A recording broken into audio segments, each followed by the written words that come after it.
Tem gente que é fazendeiro aí, né? Tem o pessoal que da nossa igreja que vive da terra, né? E muitos que estão nos acompanhando de casa também.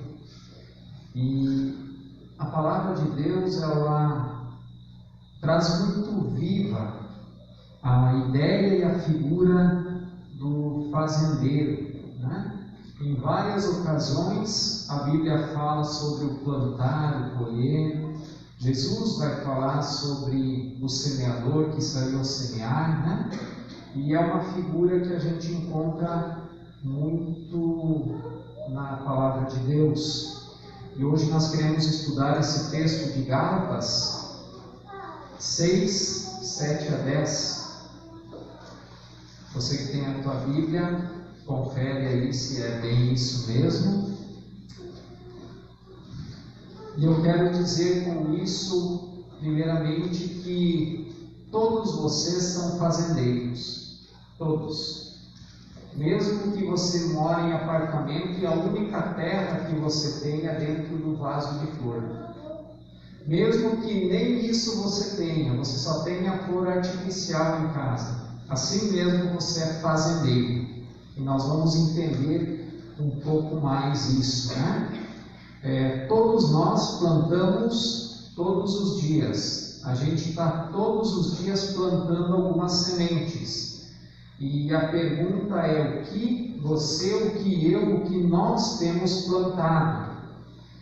Existe uma lei, que é a lei da semeadura, que ela funciona certinho como um relógio sempre. Por exemplo, quer ver que você sabe essa lei? Adair, se você plantar um pé de laranja, você vai colher o quê?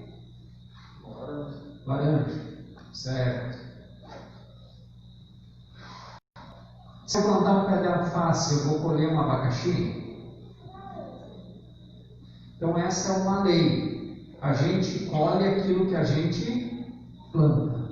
E é isso que nós vamos ver agora em Gálatas, que diz assim: não se deixem enganar, de Deus não se zomba, pois o que o homem semear, isso também colherá. Quem semeia para a sua carne, da carne colherá destruição, mas quem semeia para o Espírito, do Espírito colherá a vida eterna. E não nos cansemos de fazer o bem, pois no tempo próprio colheremos, se não desanimarmos.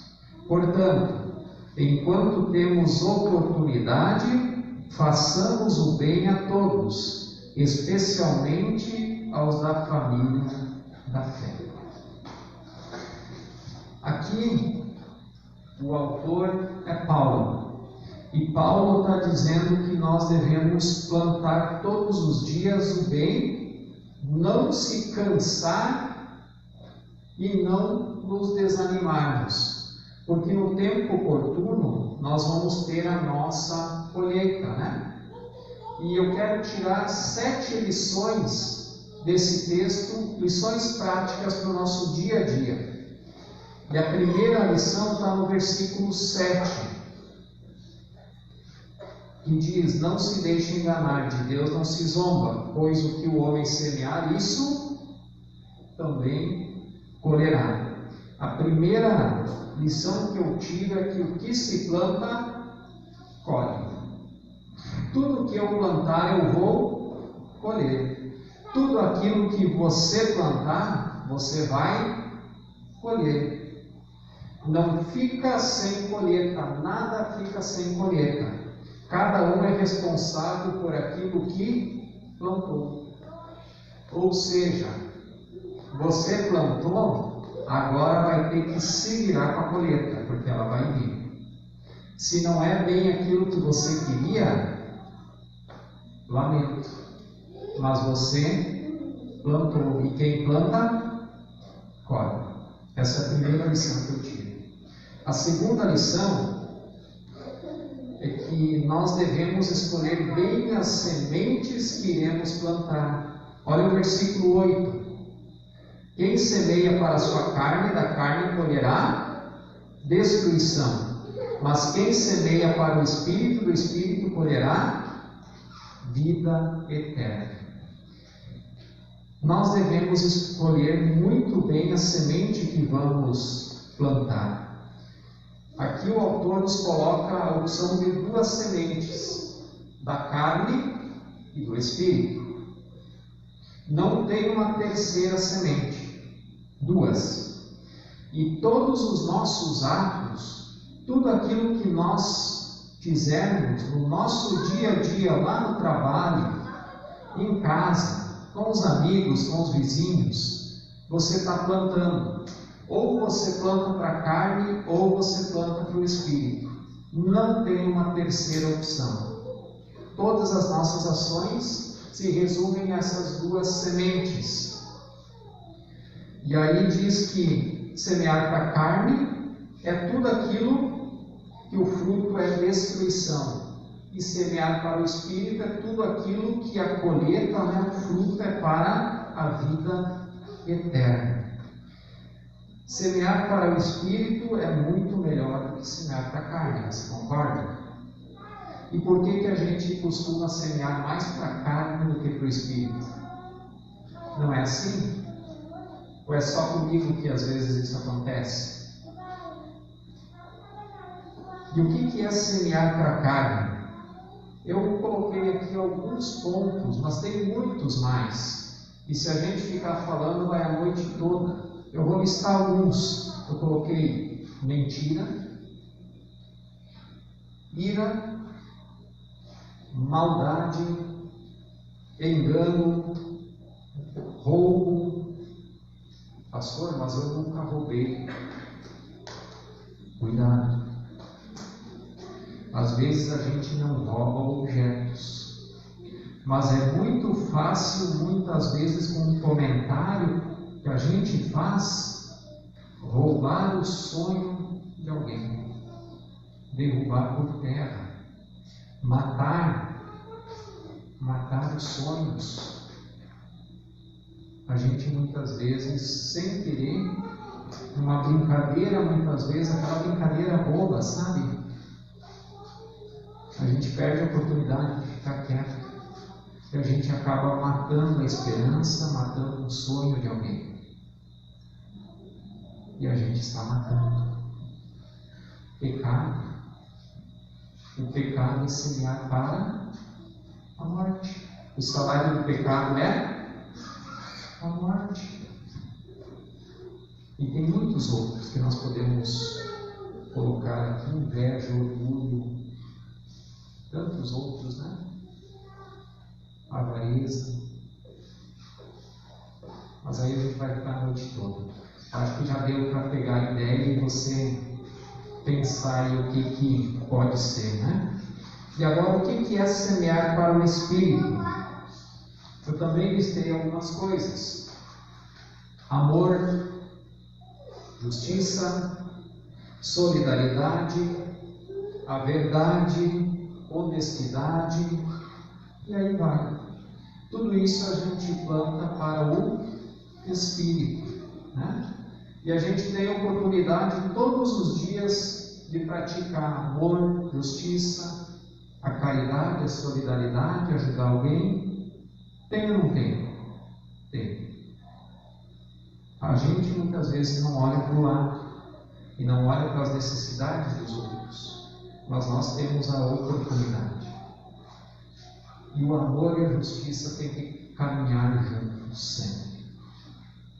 Se eu sou injusto, eu não amo, porque eu sou parcial, eu amo uma parte e a outra não. E se eu amo, eu devo ser justo, né? As duas coisas andam juntas. Terceira lição, versículo 9, diz: e não nos cansemos de fazer o bem, pois no tempo próprio colheremos, se não desanimarmos, né? E o que eu aprendo é que por vezes podemos desanimar de plantar. Nessa nossa jornada, nessa nossa vida, Às vezes a gente pode se desanimar. Ah, pastor, mas eu estou sempre ajudando todo mundo, faço bem, e quando eu precisei, ninguém me ajudou. Não sei se você já pensou isso alguma vez. Eu já. E algumas vezes eu reclamei para Deus e disse: Senhor, eu ajudo tantas pessoas, e às vezes eu estou precisando de ajuda e não tem ninguém, nenhuma pessoa para vir me ajudar. Parece que eu estou sozinho no mundo. Mas aí a gente tem que lembrar, como nós falamos no início, quem que é o nosso alto refúgio? Nós não estamos sozinhos, né? Nós temos um Deus. Então eu aprendo que por vezes nós podemos desanimar nessa nossa empreitada de plantar, né? De ser fazendeiros. O texto nos pede para não desanimarmos, pede para nós fazermos o bem. E às vezes é difícil e precisamos talvez, muitas vezes, plantar com lágrimas, com o coração apertado. E tem um salmo, o Salmo 126, 5 e 6, que eu acho muito fantástico isso, que diz: quem planta sementes chorando, colherá as espigas com gritos de alegria. Quem sai com a cesta de sementes chorando quando anda, voltará carregando os feixes de espigas, gritando de alegria. Olhe para frente. Você pode estar plantando chorando, mas não olhe para a tua lágrima hoje, mas olhe na colheita que você vai fazer no futuro, porque lá você vai vir com alegria, dando gritos de alegria, porque quem abençoa é Deus. É Deus quem nos abençoa. Por isso que nós temos que fazer o bem, mesmo se a gente estiver desanimado, não deixar nunca de fazer o bem, de plantar boas sementes. O agricultor, ele, quando vai plantar, a primeira coisa que ele faz é selecionar a semente. O que ele faz? Ele vai olhar um lançamento de semente quando tem algum campo tecnológico, né? Para ver o rendimento, se aquela variedade nova é boa ou não é. E se ela é boa, pode render mais daquela que eu já tenho, então eu vou comprar uma boa semente de qualidade para me dar uma melhor produção, não é isso? Depois, então, de escolher a semente, o agricultor vai preparar o solo, vai fazer análise de solo, vai ver qual que é o melhor adubo, o que precisa, o que não precisa, para aquela planta poder desenvolver e dar o máximo do seu potencial. Não é assim? Depois ele vai plantar. Ele vai plantar no tempo certo, na época certa. Não adianta agora o Wilson querer plantar soja, né, Wilson? Não dá certo. E não adianta querer plantar daqui 2, 3 meses trigo. Não vai dar certo. Cada cultura tem o seu tempo certo, né? E assim se faz para que possa ter o máximo de rendimento. E assim nós também devemos fazer, escolher a melhor semente, semear nos melhores solos, se for preciso preparar o solo. Isso dá trabalho. E o coração do homem não é um plantio direto. Tem que lavrar, tem que preparar. Você tem que falar, você tem que conversar com a pessoa. Você precisa ouvir muitas vezes as pessoas para você conseguir plantar uma semente no coração. Mas nós temos que fazer. Mesmo quando a gente está angustiado, porque a colheita quem dá é Deus, e no tempo oportuno nós vamos colher e vir com alegria para a nossa colheita. 4, versículo 9 ainda, Diz que no tempo próprio nós colheremos, né? Diz que no tempo próprio colheremos, se não desanimarmos, diz no verso 9, né? Às vezes, nem vai ser nós que vamos colher. Deixa eu te falar isso. Às vezes nós deixamos a colheita para outros. Algumas coisas que nós estamos plantando aqui em Manoai, talvez nós não vamos ver os frutos. E talvez quando vir um outro pastor, ele vai colher. Mas o nosso papel é plantar. E você também, talvez você não vai ver os frutos, mas alguém vai ver. E aquele fruto vai ser consequência da tua semente que você lançou. E a pergunta que eu faço é: o que eu ou o que você vai deixar para os outros colherem? Você pode deixar um terreno devastado, cheio de pragas, ou você pode deixar um campo bonito, pronto para colher. Está nas tuas mãos.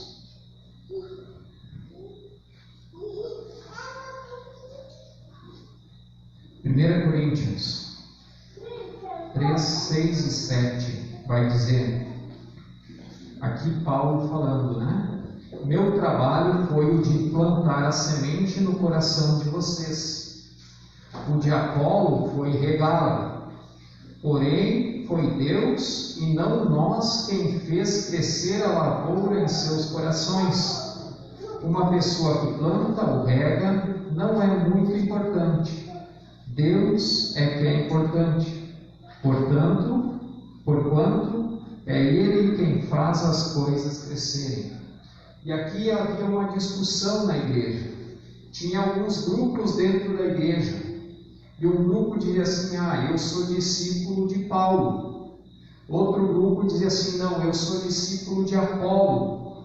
E ainda tinha outro grupo que dizia: não, eu não sou nem de Paulo nem de Apolo, eu sou de Jesus.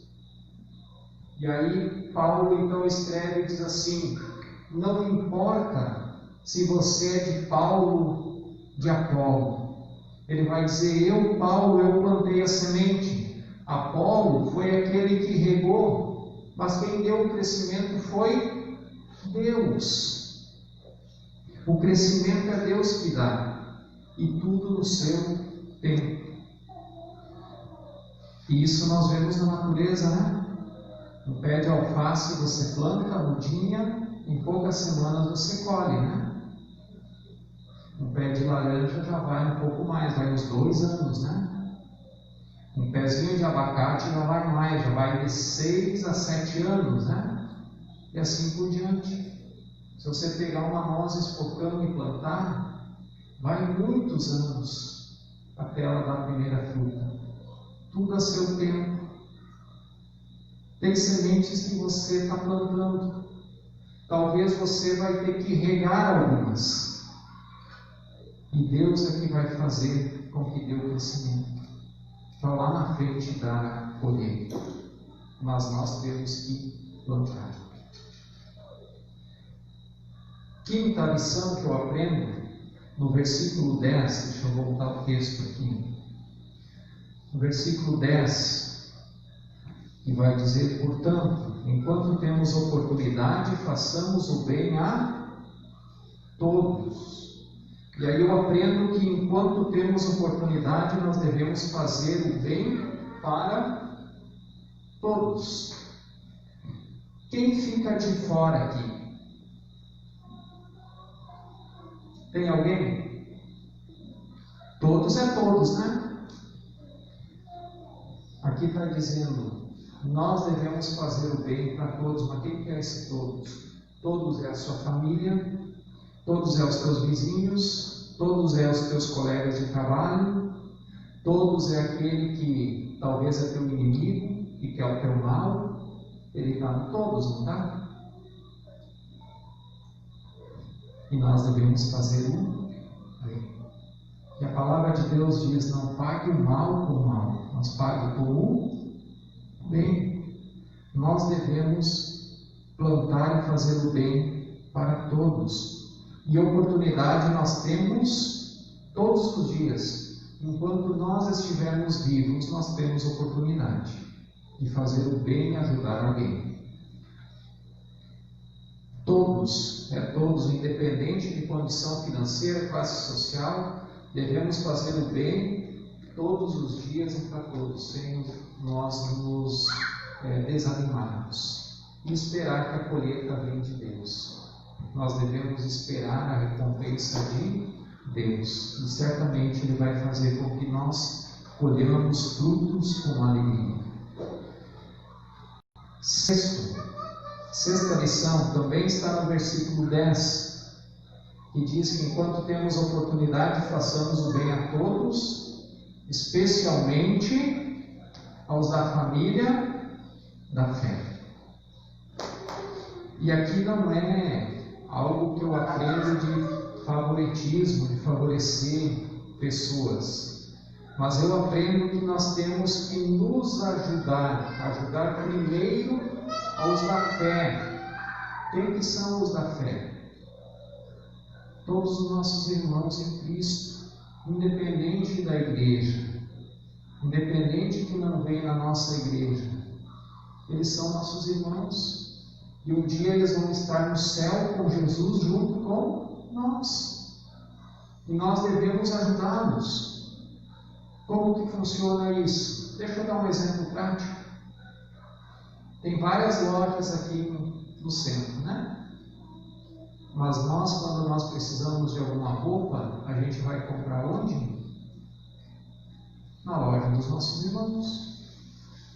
Porque nós estamos ajudando, de certa forma, eles. Certo? Essa é uma forma de ajudar. Mas também há outras. Nós devemos olhar também para os necessitados da igreja. Às vezes a gente olha para os de fora, né? E olha para a cidade, para o bairro, para aqueles mais necessitados, e a gente pensa o que a gente pode fazer. Uma cesta básica, fazer alguma coisa, né? Mas muitas vezes os nossos irmãos estão passando algum problema.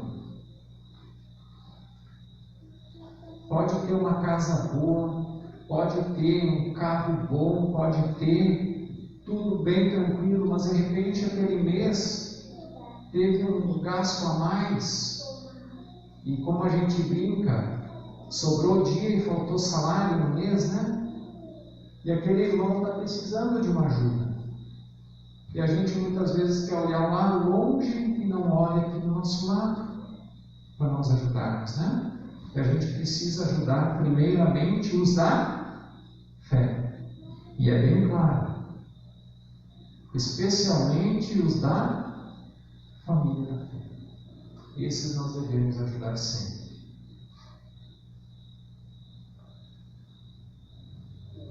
Sétimo lugar, a colheita sempre é maior que o plantio. Viu só? Você planta para colher o que plantou menos?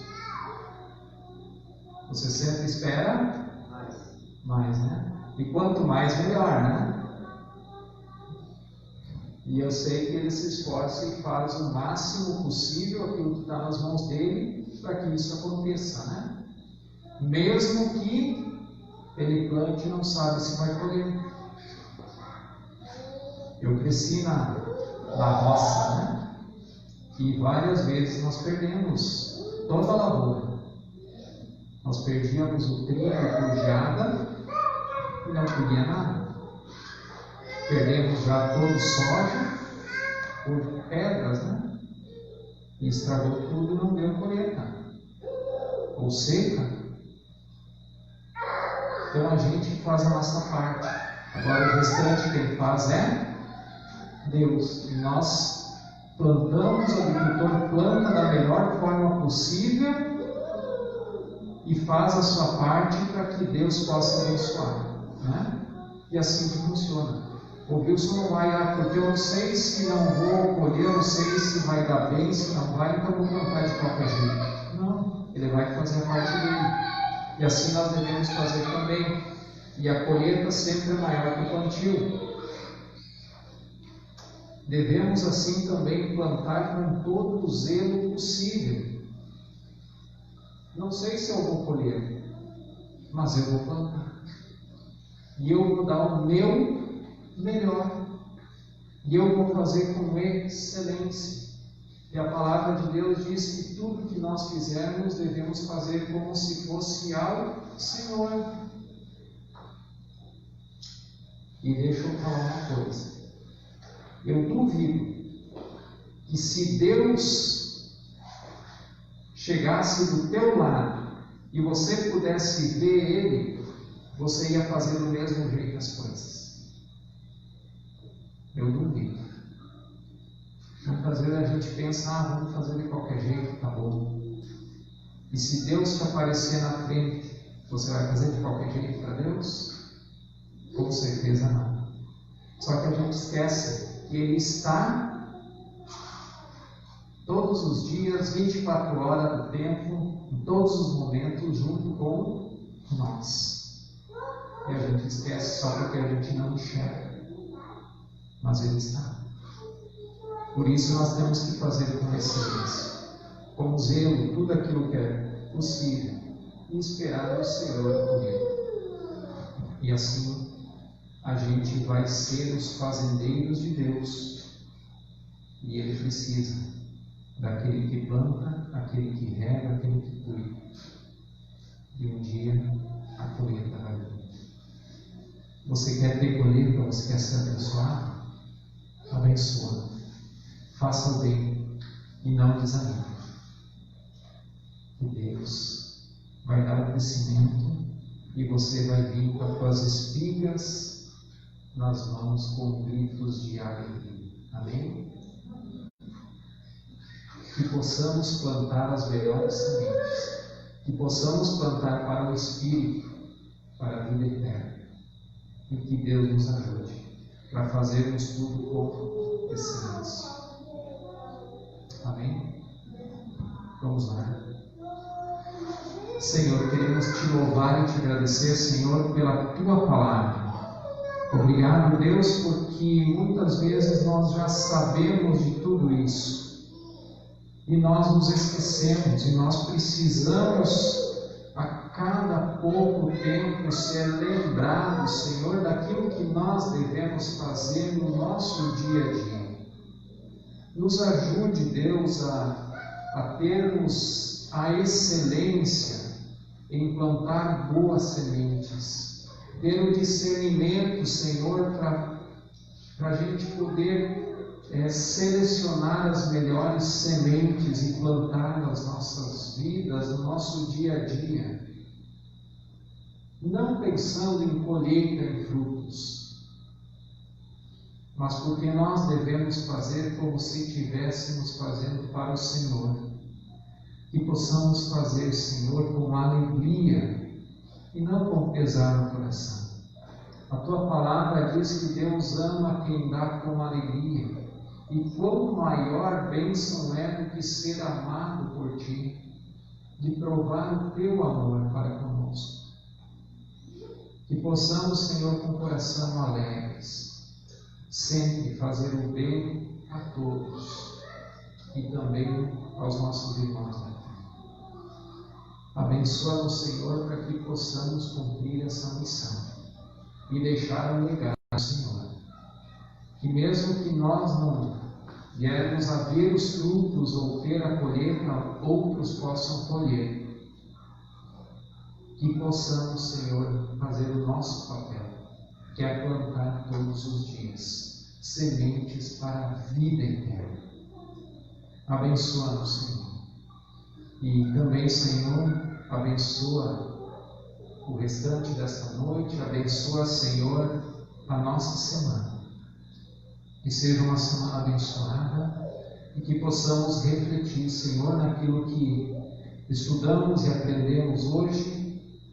E que possamos, Senhor, estar com o coração sensível e os olhos abertos para enxergar as oportunidades que Tu nos dá todos os dias, Senhor, para que possamos exercer com zelo a missão que Tu nos dá.